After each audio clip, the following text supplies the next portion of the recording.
I have a pleasure today talk to our beloved Dave Stewart. He is an author of many very interesting books about aromatherapy. He is a teacher of Raindrop technique, and he's got many other achievements. He was also my teacher who taught me Raindrop therapy and many other techniques and things.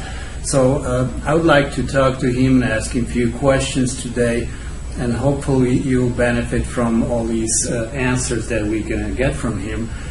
In my opinion, he is probably one of the most professional people on the field after the Gary Young. So, and he has very, very broad and interesting knowledge about aromatherapy, biochemistry, and many other things. So, welcome, Dave. I would like to ask you a few questions today.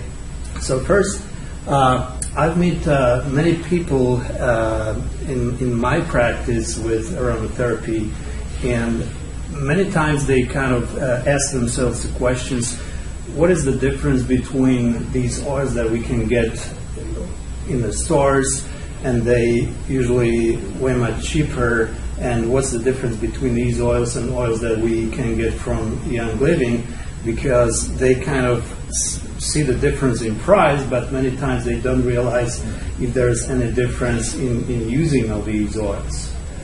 Well, there's it's costly to produce a therapeutic grade oil that has to come from crops that are raised organically. There can't be any pesticides. There can't even be any chemical fertilizers, and or either that they're gathered wild in a pure environment, and that's the first requirement.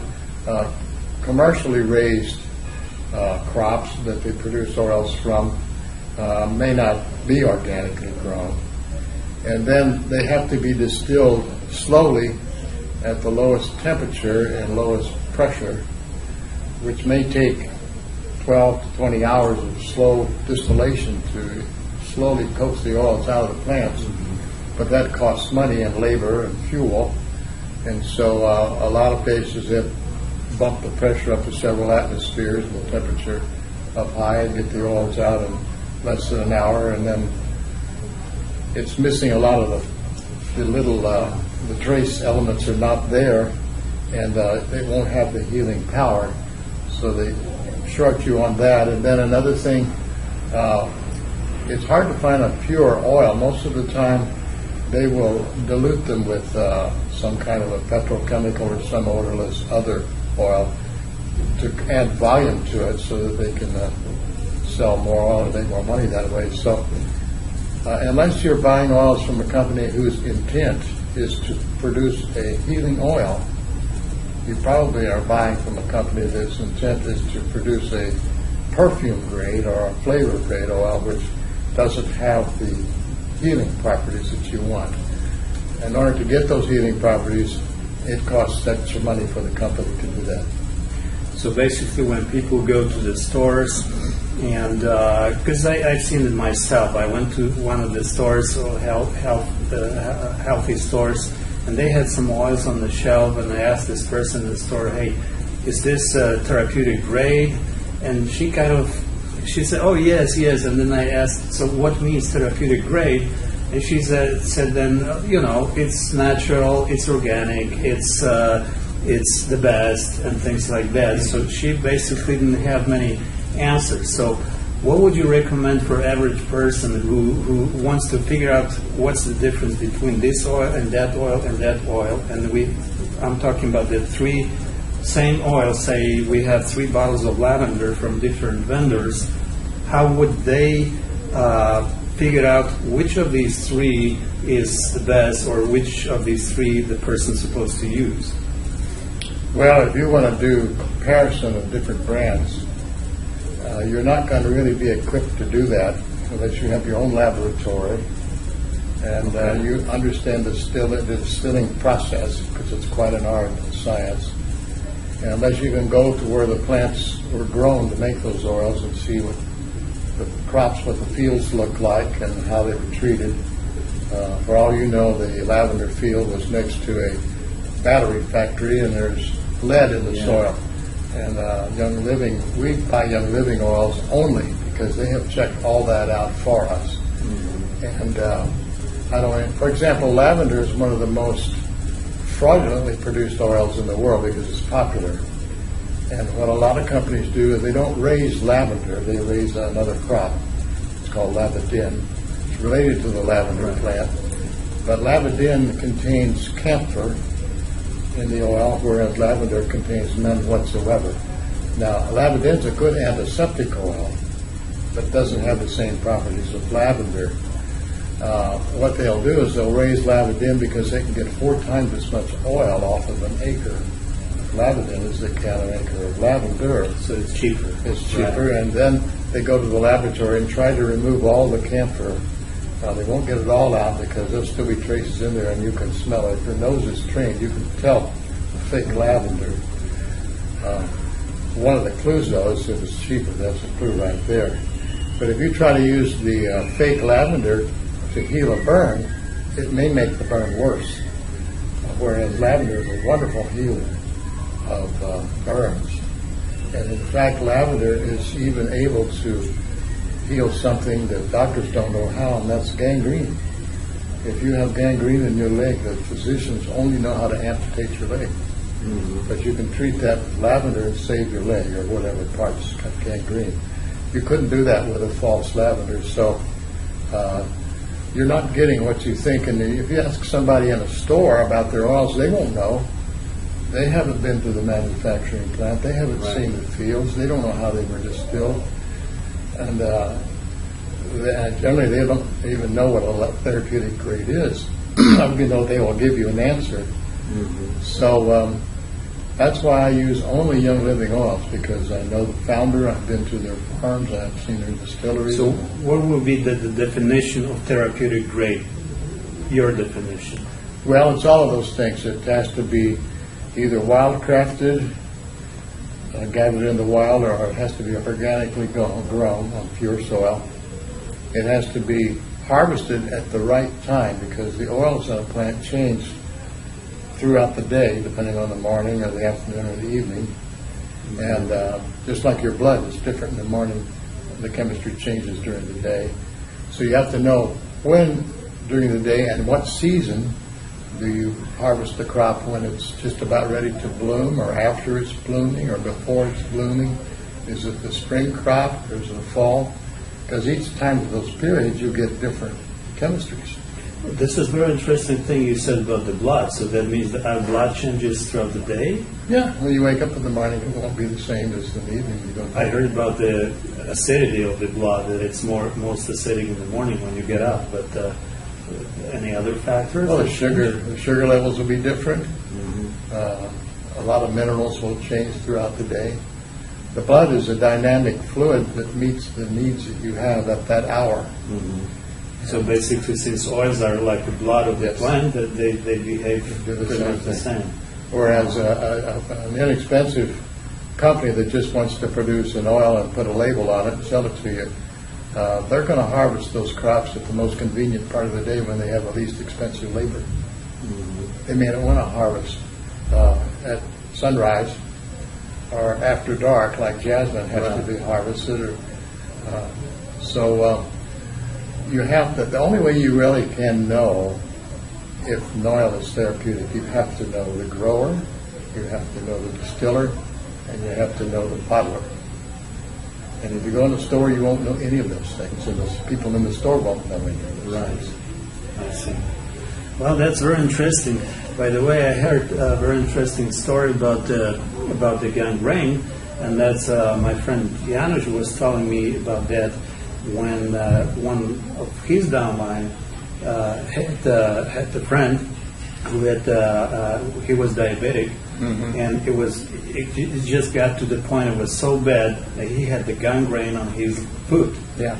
And this young guy offered the oils to this other gentleman, and he kind of started to using it, And at some point he said, that's fine, and I kind of see improvement here, but I got to go to the doctor 2 days from now for checkup. And once he went to the doctor, they sent him to the hospital. He never. When he came back with no foot. Yeah. So that's all they know how to do is cut your foot off. Yeah, that's a very sad story. It is a sad story, but it doesn't need to be. Yeah. In fact, that's how the oils were discovered in the early part of the 20th century. Rene Gatafassi was a chemist working in a perfume laboratory and burned himself badly, and it began to develop into gas gangrene. That's gangrene that has bacterial infection in it as well. And when that happened, he poured lavender oil on his wound, and it was healed quickly and left virtually no scars. And that's how it was discovered in the 20th century that these oils have healing power. I had some extra question that just came to my mind. It's I heard you probably heard that too. Like they discovered some oils in these ancient ruins in Egypt and a few other places, in these jars and things. Do you think that these oils were the same quality as we have now, for instance, from Young Living, or was it a different quality? Because probably they didn't have all these distillation, fancy devices and things. And what do you think? Well, they were probably pretty good because, for one thing, there was no chemical fertilizers, there was no pesticides. We knew it was a clean environment at that time. Yeah. And their methods of distilling were close to atmospheric pressure and minimum temperature because that's all the technology they had. Yeah. And so I would guess that those oils would probably be as close as the good ones that we get today. Mm-hmm. Yeah, that's very interesting. Okay, next question I have for you is about the Raindrop technique or Raindrop therapy. We use different terms because I remember what you taught me years ago. Probably has changed a little bit, or maybe not changed, but at least from what I heard, they added something that modified.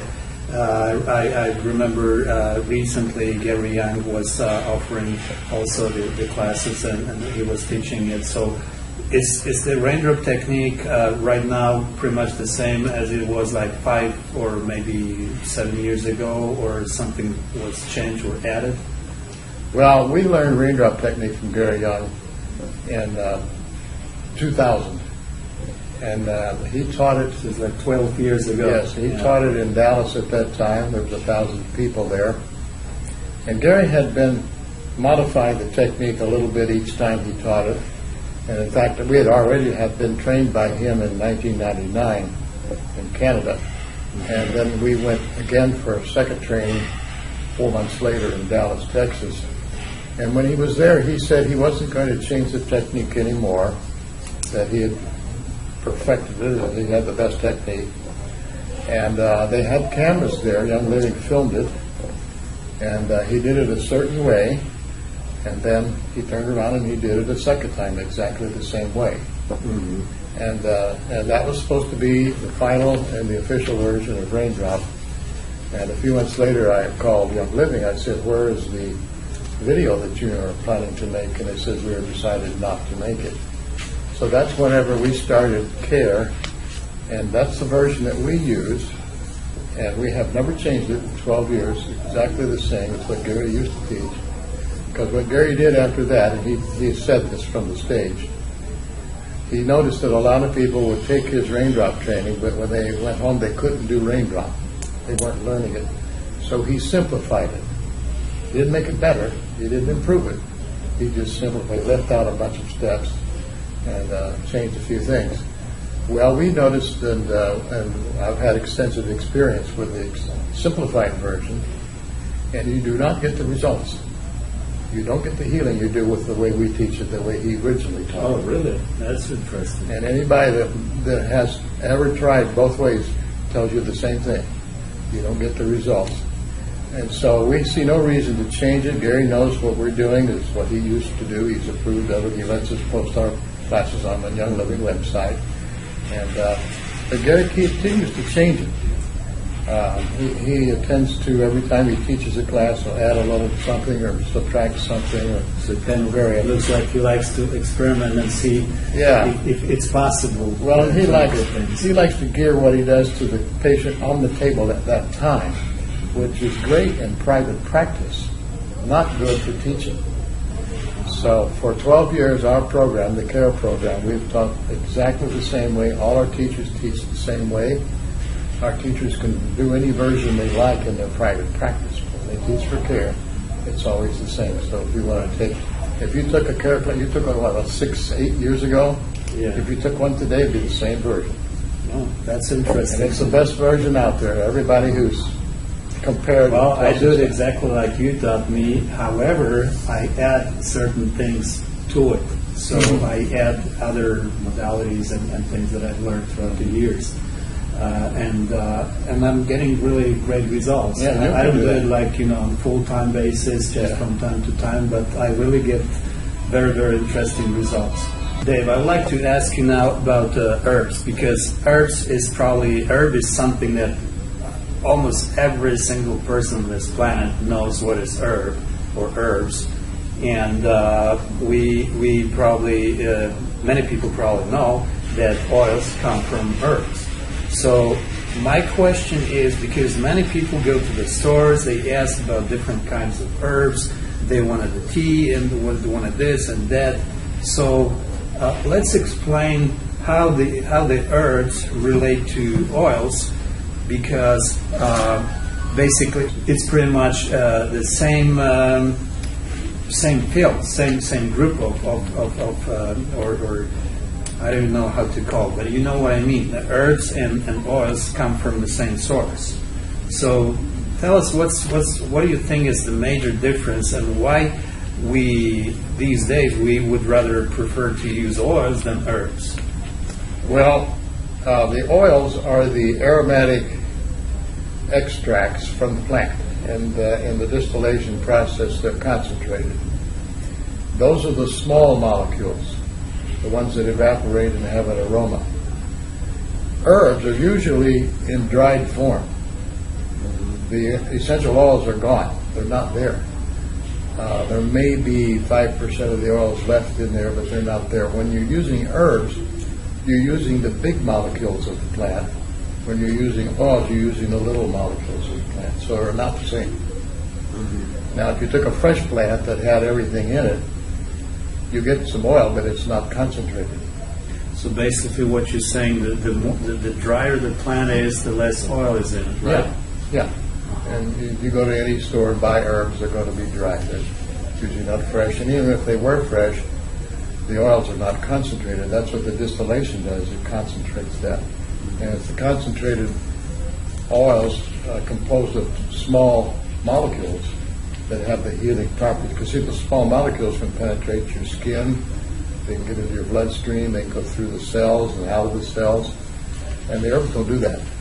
They work differently because they're big molecules. You use teas and poultices. And does Young Living use any herbs at all in the other products, like supplements and things? Yeah, they do. Yes, there's a lot of herbs in the Young products.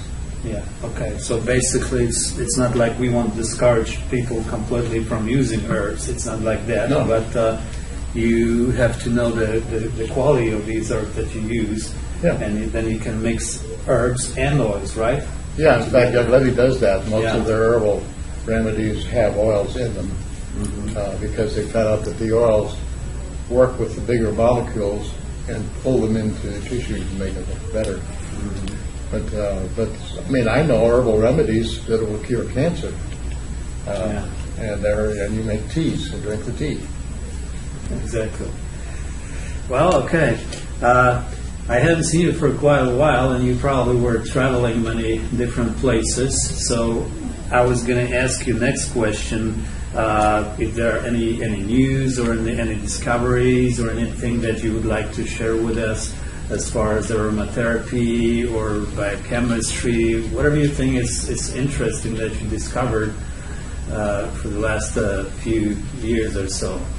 Well, I've learned a lot in the last 10 years. So that I suspect you probably can talk about just this single topic for hours. Yeah, and most of the new discoveries are found in the latest editions of the reference guide for essential oils or the essential oil desk reference. If you get one or both of those, you will have the latest, because each edition they upgrade it to what's known. Yeah. And there's a lot of research going on, more all the time. There's probably 20,000 published papers on oils now, and it's growing all the time. So You're talking about Young Living only, or in general? no, in general. In general. Yeah. And there is an organization, what's it called? AIRASE. It's the Association of International Research of Essential Oils, or something like that. They have a website. It's AIRASE, and that's a foundation that supports research in the oils. And you can be a member of that and be a part of it. And you go to, actually, if you go to the CARE website, which is raindroptraining.com, at the bottom of each page you'll find a mention of that organization. And they put out articles every week, and they have a journal, publish the latest research, so that's where you would go. Interesting. Okay, the next question I have for you is, many people, we kind of talked about that a little bit briefly. Many people go for the training for Raindrop, either with you or with Gary Young or a few other people, and after the training, they really don't get results, or maybe they don't have enough motivation, or I don't know what it is. Basically, my question is, what would you say if there is one person standing here and asking, hey, I would like to become good therapist and make a Raindrop therapy so I really have effects. So we probably both know it's not only the class itself. What else would you tell this person to do to become good therapist? Well, first of all, they need to get the right version of Raindrop, because a lot of the shortcut versions that are out there that actually Young Living is teaching won't give you the results. What we teach in the CARE program takes a full hour to do that Raindrop, whereas the shortened versions that are being taught now can do it in half an hour. You will not get the same results. And so I would say make sure you've got a good, solid version. And we're teaching what Gary originally taught. We didn't change anything. Gary's changed it to simplify it, but it's not an improvement. And so get the right version of Raindrop and then just start practicing it, and you'll get results right away with the way we teach it. I know you will.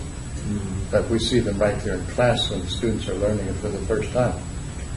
But there's also practice after the class. Yeah, it's a complicated thing, and so you got if somebody is done with a class, but after all they don't practice, then you kind of forget about all they need to practice details. Well, in our classes we give you a complete set of notes that tells you every step in the Raindrop technique, and you can get a DVD 2 hours long that show you step by step how to do it. You can actually, it's done slowly enough so you can put the DVD and actually practice the technique right along with it. And that's really the best way to learn, is take a class and then get the DVD and practice. Well, by the way, we held one or two classes in Polish also, so if there are any people speaking other languages, there is always a chance. Have you ever done any other language than Polish and English? Yeah, I've done it in Romanian and the Spanish. Oh, here we go. Okay, now, if somebody just started Young Living, just signing in, what would you recommend to read, to study? What kind of books? I know you are the author of several very interesting, super interesting books. And I think your book, The Chemistry of Essential Oils, is probably one of the best on the world. I love that book, and I have it. It's my little jewel on my shelf. So, but what else? We're going to talk about your books, of course, later. But what other materials or books you would recommend to study to get that knowledge and be professional in that field? Well, you need a good general reference, and the two best references are One is called The Reference Guide to Essential Oils. It's by Alan and Connie Higley. And the other one is the Essential Oil Desk Reference. And that's got an editor. It's actually mainly authored by Gary Young, but his name is not on it as such. But those two books are overlap quite a bit, but they are different. So I use them both. And they're both encyclopedic. You can look up any disease you want. It tells you what kind of oils would work. And if you're really serious about learning about those, you need both of those books, or at least one of them to start with. So I assume these are not books like for reading that you open and read it before you go to sleep, but rather you keep it on the shelf, and when you need some information because you have some kind of problem, you can look it up in that book, right? Yeah, that's right. Now they do have sections that are just for reading, like if you want general knowledge about certain parts of the oil, they're in there. But the main part of both those books is just an ABCD of right down the list, from acne to cancer to whatever. At one point I was wondering, because one time on the internet I went to the website and I've seen all the categorized all these diseases that are registered right now. I'm not sure was the all that's registered throughout the planet or not. I was somewhere in Sweden, and there was roughly about 600 different diseases. When we opened the book, there's only, I don't even know how many, maybe like 100 or so. So basic. And the oil references? Yeah. Yeah. Well, so we don't have every single disease in that book that we open the book and we can find everything, right? Yeah, it's not. It's only some of them. Yeah. So what would you recommend if there is something that's not in the book? Well, you just have to use your good judgment. Find something in the book that's close. I mean, if it's a kidney disorder, or if it's a lung disorder, or if it's a form of cancer, you can find something that will apply usually. That's where you have to go and use your brain and your mind and your intuition. That's important. And I get my best advice by just praying. I pray to God for the answers, and then I listen. Most people, they know how to talk to God, they don't know how to listen to God. Yeah. And if you don't do the other half, God will answer and you'll never hear the answer. So learn to listen. Then for that you have to be very quiet and still. And early in the morning when you first awaken is a good time to be listening. God can tell you just what you need. And so many times I prayed for an answer on the oils and waited until the morning when I woke up, and then God would just tell me right there. So he knows more. Yes, he knows more about the oils than anybody else. I read the book, so. Because he made them. He made them, that's right. Yeah, exactly. Well, the next question is, because we can use these oils also as dietary supplements, right? So would you recommend to use them, and how? And could you tell us a little bit about that? Because most people probably know aromatherapy from the way that we applying it to the skin, or you basically inhale it. But we know that we can also, we have other methods of using it, right? Well, you can swallow them and go through the digestive tract. That's one way. Another way is just to hold them in your mouth and let them be absorbed through the lining of your mouth. That's a good way for lots of oils. And there's other ways to get them into your body. But there's no vitamins in the oils, so they're not a food supplement in that sense. What about minerals? And really there's not any minerals. Oils are mainly just composed of compounds, hydrocarbon compounds and oxygenated compounds. And mainly just of about 5 elements is all you're going to find in there. It's the actions of the oils and not the mineral content that gives it their value.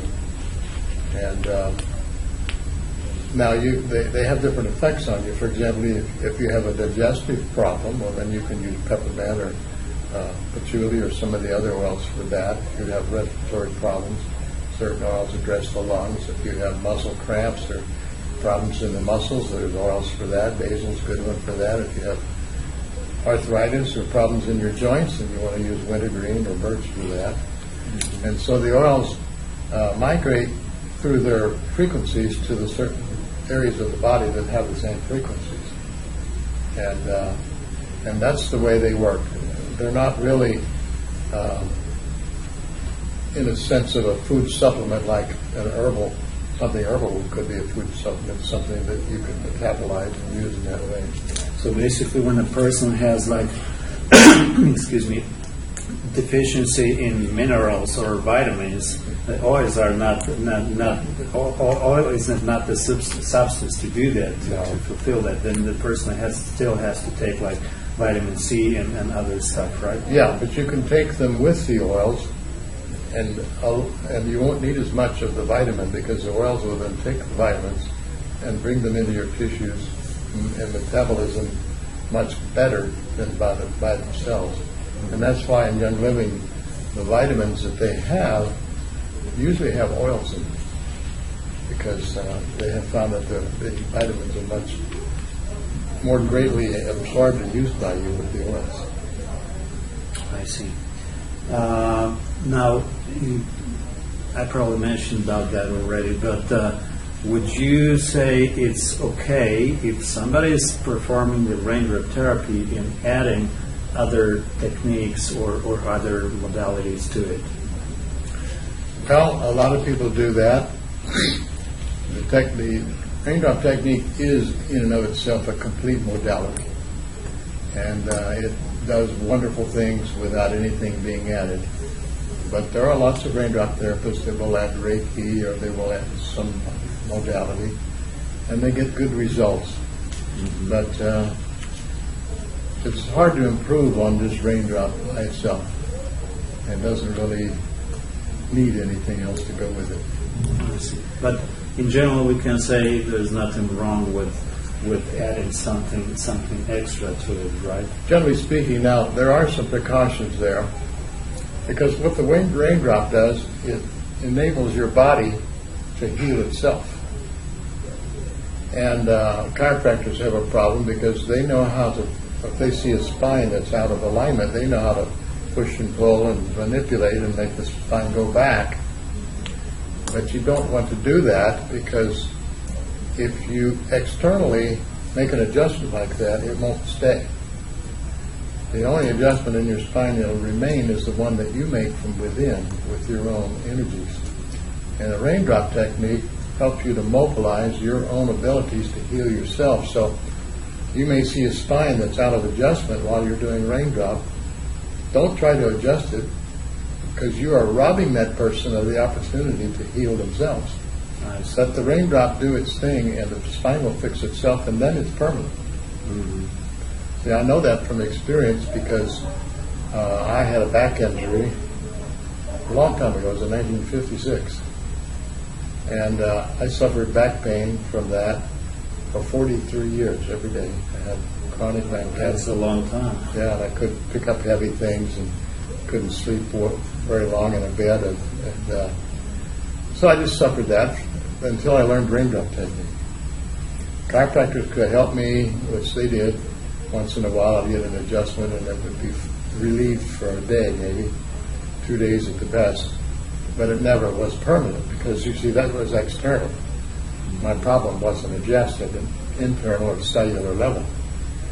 But the first time I received a Raindrop, which was in September of 1999, that back pain disappeared. And that's 12 years ago. It never came back. So who was that person performing that on you? It's my wife. Oh, your wife. I Yeah. see. But you see, the oils enabled my own energies to fix my own back. Then it was healed. Mm-hmm. But as long as somebody else did it from the outside. So you don't want to rob a person of the opportunity to heal themselves. And Raindrop, that's what it is. When you're doing Raindrop, you're not the healer. You're just applying the oils and creating an environment where healing can take place. And the person and God, those are the healers. And you have to allow that process to take place without any interference. So that's why we caution people about adding something to Raindrop, because you may not be helping, you may be interfering. I understand. And another part of the whole class that you teach of the Raindrop therapy or Raindrop technique is the emotional release. So, and I've been personally, I participated in that class, and I've seen what's going on in that class, and I'm a witness here that there are really miracles, things happening in that class, and that's kind of experience that I wouldn't even be able to explain it by words, because this is something you have to experience yourself. This is something that I can't even name it.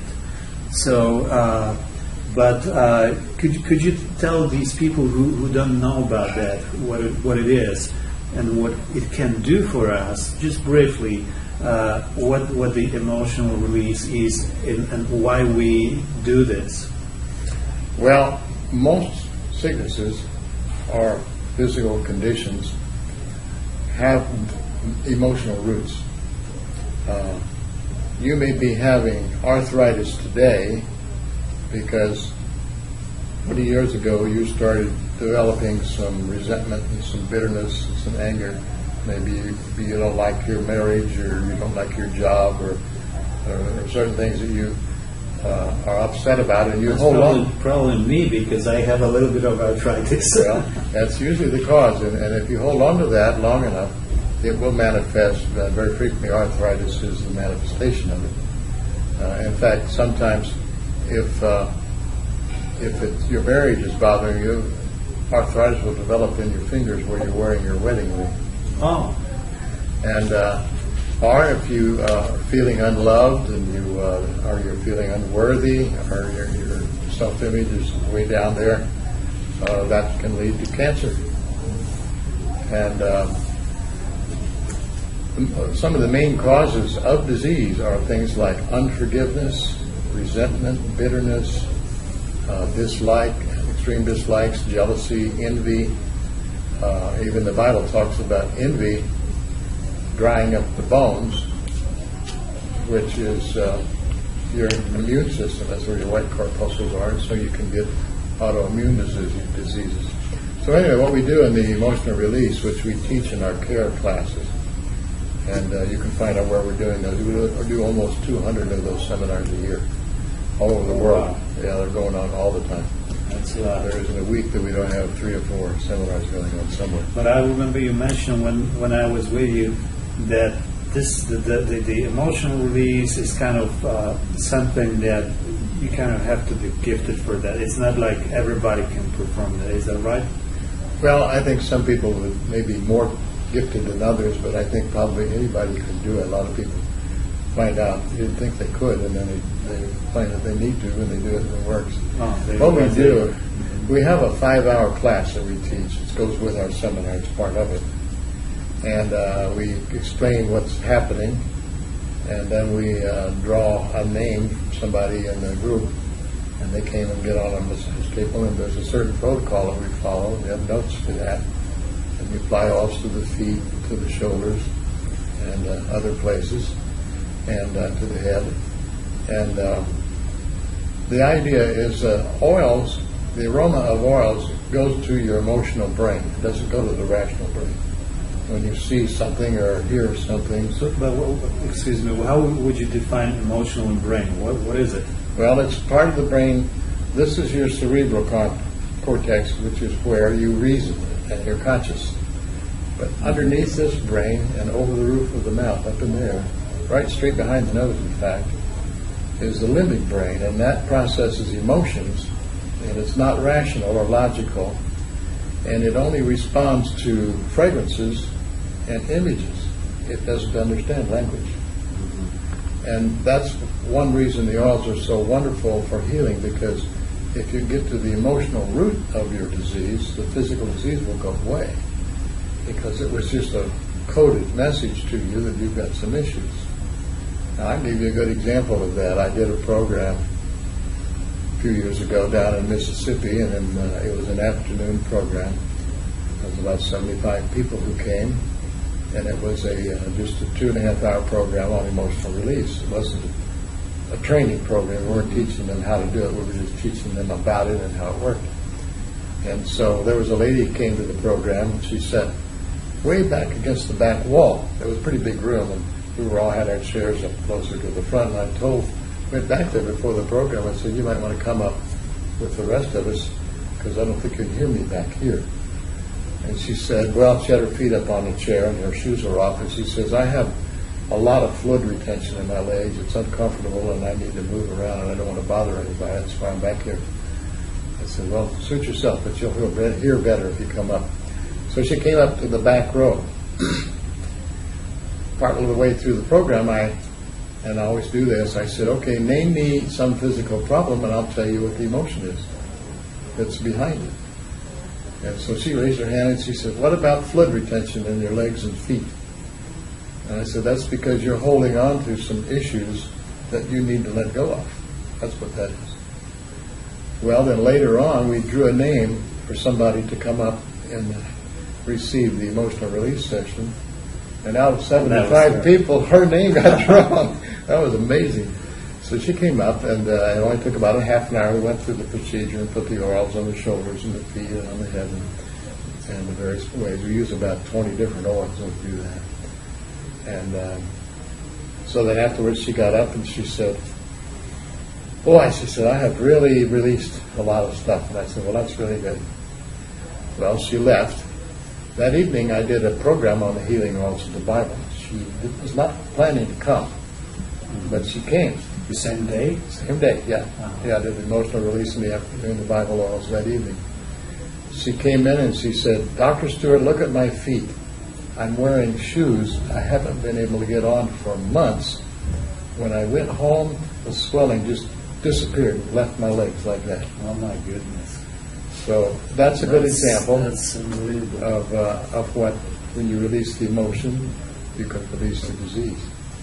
And that's why pharmaceutical drugs don't work, because they don't address that. Yeah. But they claim that these antidepressants and this type of drugs, they address the emotions. Yeah, but not in a very positive way, because Right. every one of them has a negative. Every pharmaceutical drug there is has negative side effects. And in fact, Prozac and those antidepressant drugs, one of the side effects is homicide. Makes you want to go out and kill somebody. And there have been a number of shootings from people on those drugs. Interesting. Well, this is a very interesting story, and I recall from the classes that you run, and I in the first one I participated, but then I've been in the other classes that you did, and that was very, very interesting experience. I would recommend to study this topic a little more, because there is a lot to it, and we cannot even cover the small part today. So I recommend you, whoever is watching this video, to go on Dave Stewart website and learn a little bit more about everything that they offer, and we'll be talking about that a little bit later. But now I want to ask you, you have this excellent book, Essential Oils of the Bible, which talks about the oils related to the Bible times. But my question today is a little bit different, because I wanted to ask you about any other, any other times or places or wherever and whenever the oils were used, mentioned in those prehistoric times, perhaps in Asia or Africa and all these other places. Could you tell us a little bit about that? Well, the ancient Egyptians used the oils, we know that, and they knew how to distill them. The ancient Babylonians knew how to use the oils. In fact, there was a Babylonian papyrus or a tablet where they described... So Babylonians, where was that at? That's Iraq. Oh, that's Iraq. Yeah. Okay. And they knew how to distill cypress oil, for example. But I was interested to know if any other scriptures talk about the oils as much as the Old and New Testament do, because there's a lot of hundreds of references to the oils in the scriptures that we know in Christianity and Judaism. And so I have studied the Quran cover to cover. I've read every word in there and studied it. There's no mention of oils. Oh, really? Yeah, I think it talked about cinnamon at some point, but not as an oil. And then I've studied the Bhagavad Gita, which is the Hindus, one of the main Hindu scriptures. Right. Not mentioned in there at all. Oh, interesting. I've studied the Buddhist teachings. Now they use oils in India. They use them in the Buddhists, of course, and Muslims use them, but it's not in their scriptures. And so I was interested. Why is it that the Bible has so much about oils? Well, part of it has to do with the unique geographic location where the Bible was written. There in Palestine, that area, right on the eastern end of the Mediterranean, because most of the oils that were used by Christ and his disciples and Moses in the Old Testament, those plants didn't grow in the Holy Land. So the reason they are like frankincense and myrrh, they don't come from the Holy Land. They come from southern Arabia, the islands of the coast, and Africa and other places. And spikenard comes from Tibet, and sandalwood comes from India. And Spikenard comes from Tibet. Yes. I've never heard that. So you wonder, well, how did they have oils from the Far East in the Holy Land? Mm-hmm. The reason is because if anybody on a trading mission from the Far East wanted to go to Europe, they had to go through the Holy Land. Anybody from Europe who wanted to go to Africa had to go through there. And so all of the main trading routes of the world crossed right there. And so the people of the Bible were in a unique position to have access to the oils all over the world at that time. And they used Geographic it. position, Yeah. right. Even the holy anointing oil, and even the holy incense described in Exodus. One of the ingredients is onycha. It comes from Indonesia, but it's in the Bible. And so how did the Bible talk about an oil that came from so far away? It's because the traders came through there and they could get it. And so I don't find as much about oils in any other scripture or culture that I know. What about Australia, Aborigines? Well, they didn't distill oils that I know of. They used an Melaleuca plant. And maybe they did. That I don't know. It's possible that they had figured out a distillation process. The ancients in the Middle East figured out how to distill. The Egyptians knew how to distill oils. The Babylonians did. But there are other ways to access the oils. For example, oils that come out of rosins, like the sap that comes out of frankincense and myrrh, galbanum, and some of those plants. Little nodules contain the oil. They can just heat them and they will vaporize the oils out of them. Yeah. And that's the way they did the Yeah, we know right now Young Living has this little thing to heat the resins. Yeah. Yeah. So I want to ask you about this what do you call the heater or whatever you call it, this thing that you put the resin into that. Does it have any therapeutic properties when you use it? Is it helpful or is it just more like a fragrance on it? Yeah, it does. In biblical times, the incense they used in the temple, and they burned it 24 hours a day in the tabernacle. But I heard from Gary that he used to say most of the time that the heat destroys certain molecules in the oil. So when we heat it on this burner, That's only partly true. partially true. Partially true, because if you burn the oil, that's one thing, but they're not burning them; they're just heating them. And like you put them in a candle, that's burning them. But when you heat the vapors, for example, in the book of Numbers in the Bible, there was a plague that talks about over 14,000 Israelites had already died in the plague. And so Moses instructed Aaron and all of his helpers to take the incense from the temple, and that was frankincense, myrrh, galbanum, and onycha, those four rosins. Get a censer, which is an incense burner, and it has a bowl on the bottom. They put coals in there for heat. And then on the top, there's a metal shelf or a clay or ceramic shelf.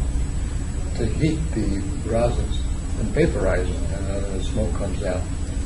And they went around to all of the tents of the Hebrews and let everybody breathe those fumes and fumigate the tents, and they stopped the plague. So there's a good example where they do have therapeutic value and they haven't destroyed it. Yeah, that's interesting, because you see, I have sometimes people asking me, okay, if the heat destroys these oils, or at least partially, so why am I putting the oil into the bathtub and then getting into that warm or hot water? Because before even I get to the bathtub, the oils are destroyed. What do you think? They're not. For one thing, oils are distilled. They're distilled at about 250 degrees, so they're used to that temperature, but that's not hot enough to burn them. And your bathtub is not 200 degrees or even 100 degrees. So that kind of heat is well within the effectiveness of the oil. But what would you say, like, many times you go to the store, you can see all these, what it's called the puri burners, and you put the candle underneath, you pour your oil on the top, and sometimes they mix it with water, and you just hit it from the bottom, and you just, what do you think about that? Is that useful for? Well, it might be, but I don't recommend it. It depends on how hot the oil gets. If it gets to the point of burning, actually catching fire, that's going to destroy the oil. But if the oil is only heated to a certain point and vaporized, then it's still okay.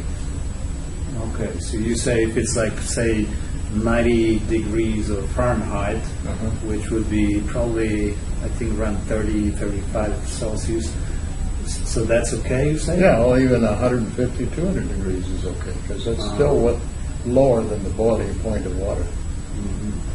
And they were distilled at those temperatures. Okay, so we've learned something from Dave that using these burners is okay, you say, right? Yeah. Yeah, well, as long as you don't burn the oil, if you just heat it. There's a difference. Now, many people who, at least that's my experience and a few people that I work with, sometimes people kind of wonder, so why these oils are so expensive? Because, for instance, I'm not even comparing these oils to what could be found in these health food stores, but I'm comparing, say, one oil like frankincense, for instance, roughly about $80 or so, and then here you have lemon oil, which is maybe like $15 or so. So why there are such a big differences in the prices? Well, some oils are much more easy to obtain. For example, lemon comes from the rind of the lemon fruit, and the lemon rind is cheap and it's abundant, and there's more of it than you never run out of it. And you can grow lemons in many places in the world. Even here in the United States, we have plenty of groves. But frankincense is a very fussy plant. It only grows in a few places in the world. Actually, most people don't know, but there's 16 or 17 species of frankincense. Frankincense itself is not a specific species. It is a genus. It's a classification of species, and there's about 17 of them. And out of those 17 species, there's only 2 of them that have healing properties, and that's Boswellia carteri and Boswellia sacra. Now, here's where the fraud comes in on frankincense. Boswellia carteri and sacra come from Oman. You can get them from Yemen also, but Saudi Arabia, right? The southern part of it, and then off the coast there's an island called Socotra where it grows. And to get frankincense from Oman, first of all, the country itself guards their frankincense, which grows only wild. It cannot grow. It's never been successfully cultivated.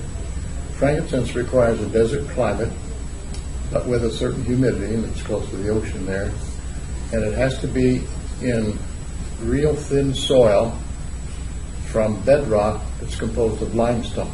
That's what frankincense requires. So you say if you plant the tree just by yourself, it's not going to grow?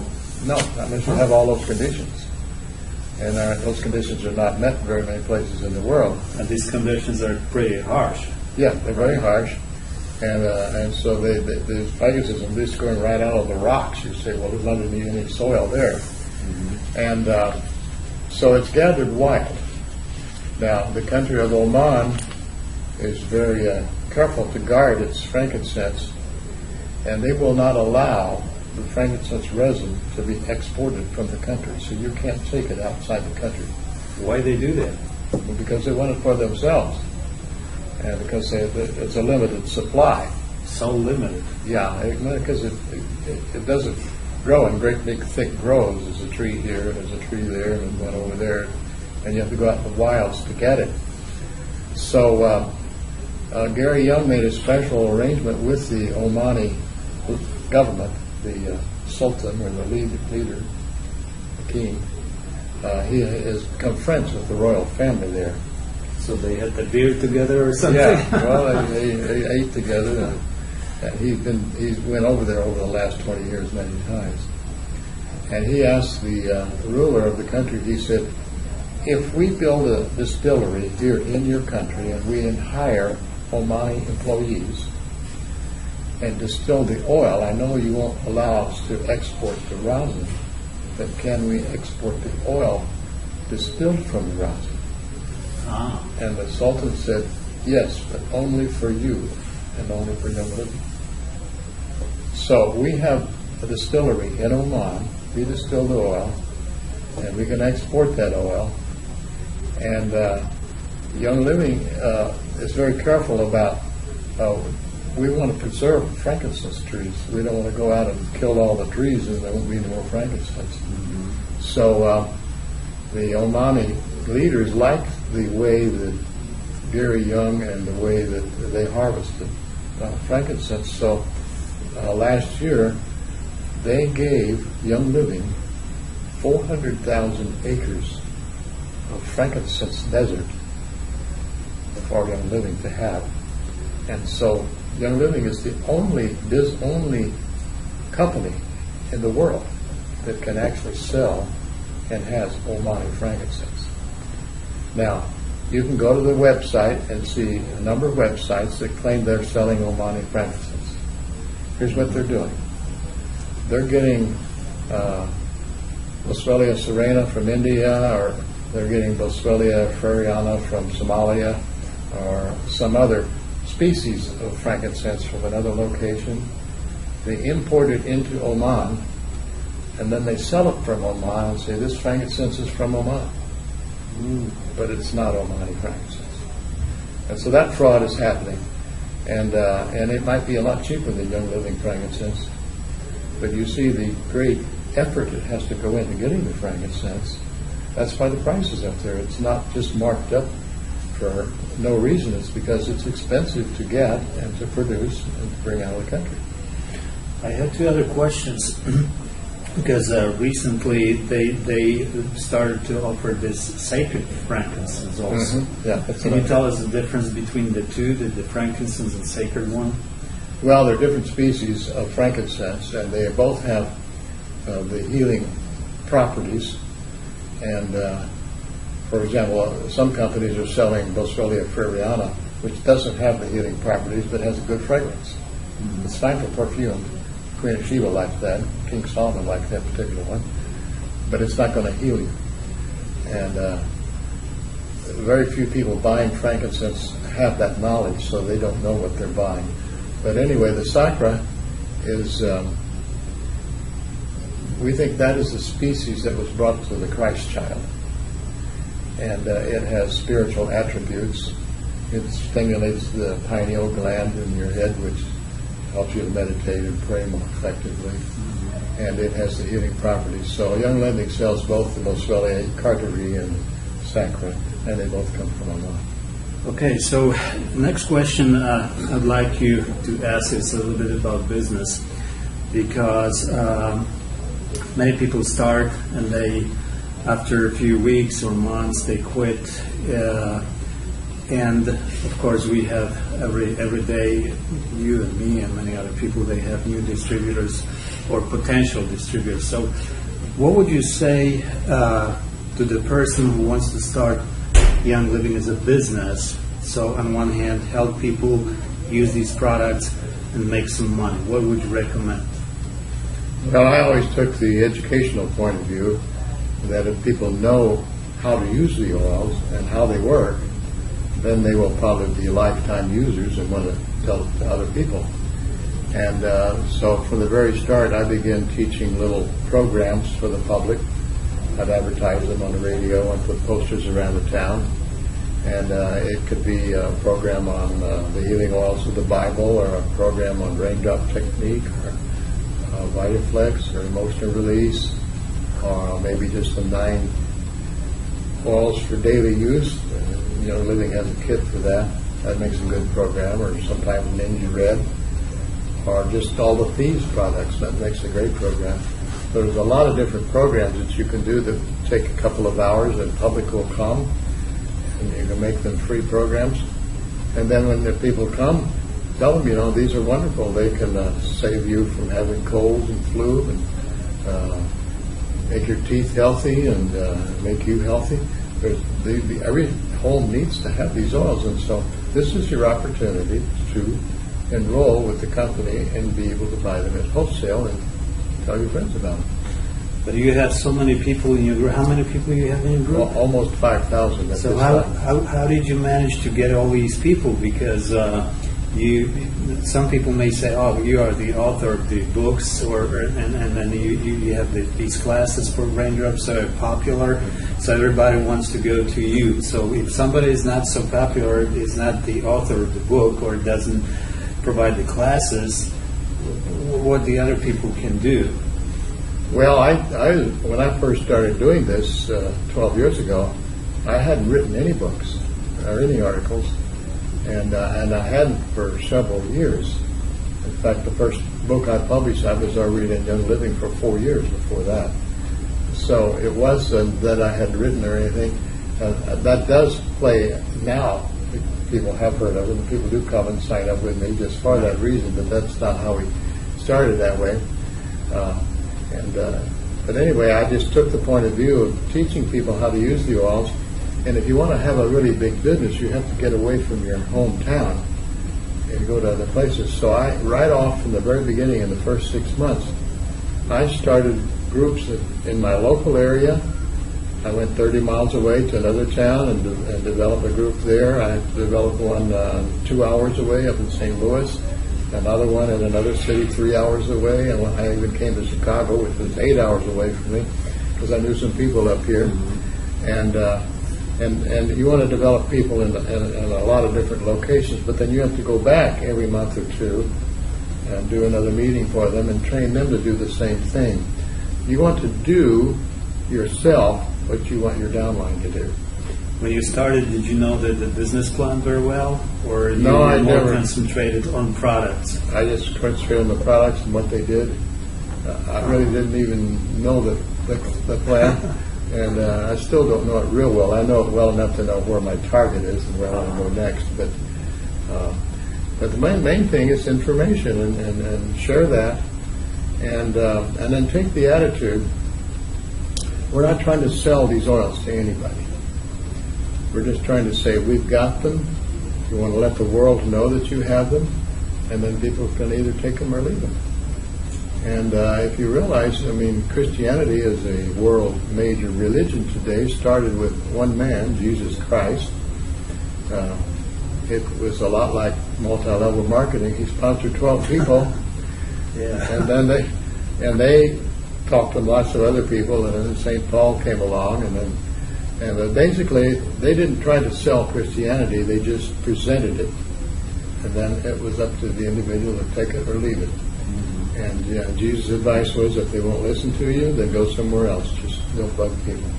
And he did that, and if you do that, you won't feel self-conscious about approaching anybody, because you're not going to try to twist their arm or force them anything. You're going to say, look, I've got these oils, and I understand that you have headaches a lot of the time. Well, here, try this. This might take care of your headaches. And then they can take it or leave it. That's it. But I've seen some people who, I would say they love the products, but Yeah. they were not successful in the business. And Yeah. I'm trying to figure out, and I'm wondering why. Well, did they approach anybody? You have to do that. Sometimes yes, but there was something missing. Yeah. I'm not sure what. And that's really, I found all of the successful people in my organization will hold meetings and train people. You can do them once a month or once every 2 months.